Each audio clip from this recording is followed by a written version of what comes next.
like the Compton Police. Hey, King.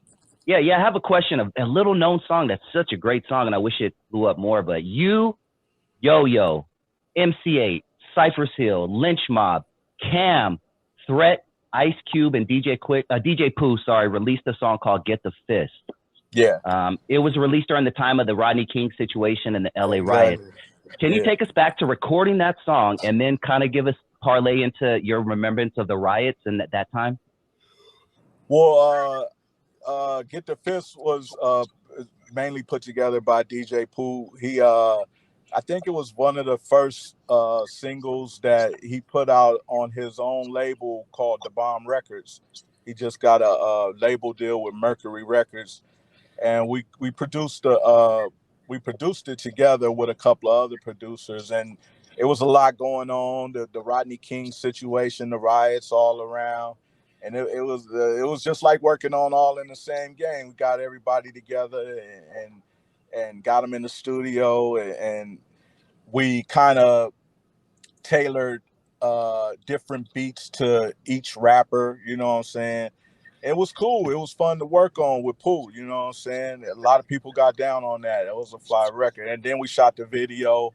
It was just kind of on the whim, you know, Super 8. camcorder type, you know what I'm saying? But it was fly. It was fly.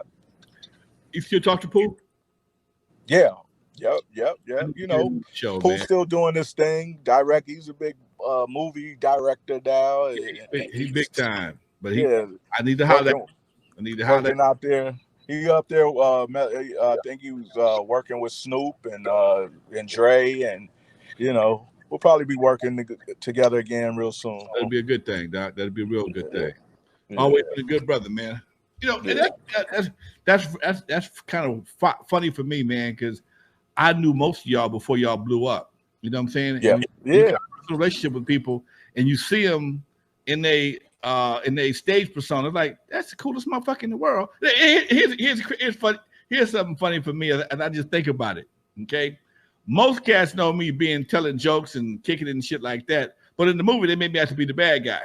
And then some of the bad guys, some of the guys who was really bad guys, they made them out to be the good guys. Like, how the fuck y'all do that shit? Okay. Yeah.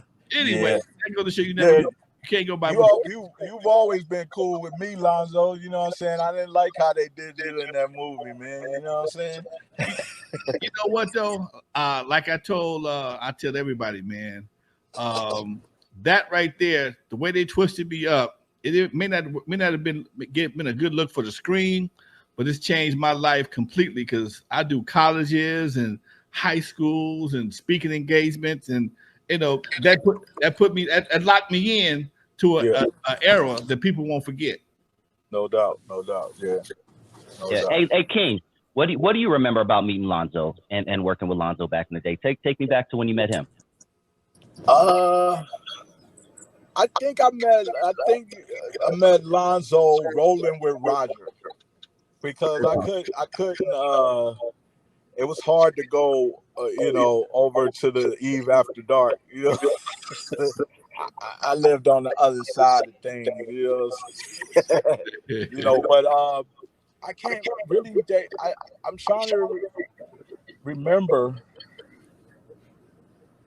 Yeah, I think it was through Roger and when one of them situations where at a big concert or something. I can't really remember the day I met, but it was like I knew him already. You know what I'm saying? Because of all the things. You know what? I can't put a pin on it, but we always clicked, though. It's always like that. We've always clicked. And it's always been nothing. Just like last night, I hadn't seen you in years, man. To you. Let's go outside and talk. That's what I'm saying. That's why I can't remember no particular, but every time we saw each other, it was always love. Always. That's what he said last night, man. I'm ready. They do it tomorrow. What you doing tomorrow? Tomorrow, man. Come on, I'm calling you. Make sure I got your number. Here you. Yeah. That's a real player for you.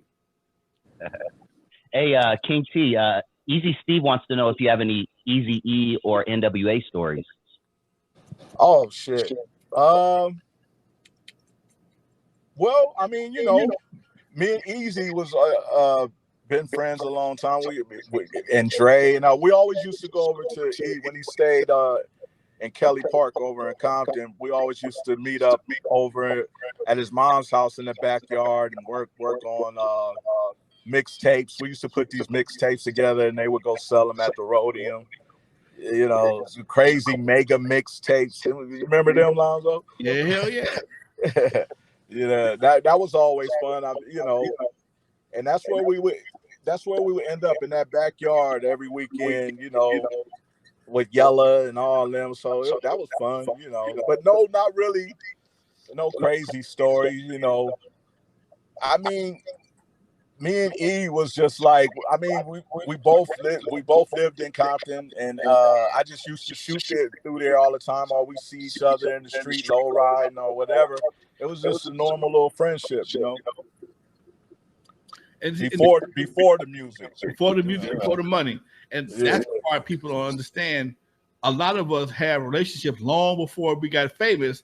So it's like seeing your buddy from school or whatever. Hey, man, that's T. You know, come on, man. That's T. That's easy. So when people talk about different people, you know, most people know the stage persona, the PR person. When you know the real dude, it's a different dude. Okay. Yeah. Hey, the good Craig Schweichinger from SKATELAND USA Compton has a question. He says, Dusty, ask King T how his performance at SKATELAND USA Compton came together and just how scared was he? Very scared. I mean, you know, we used to. I mean, I remember this one time we had to be escorted up out of there because I slipped up one night and said "CUZZ" on the mic. Oh, damn! Yeah, they had to call security, and I think I was performing with Rodney O and Joe Cooley, and we all had to leave together, escorted by security, and they walked us, you know, to our van, and we had to get up out of there, or we would have been surrounded. You know? Yeah, I remember that time. But we was always able to go back. They used to love King T over there. Okay. Yeah, that was definitely a no, Doc. Yeah, you might want to check down at the door. Ooh. Hey, shout out to J-Ro, Defari, Tash, the whole Liquid crew. How did you link up with the Alcoholics? Well, Eastwood after DJ Aladdin, because he was my DJ for a minute, and I think he got hurt, got in a car accident.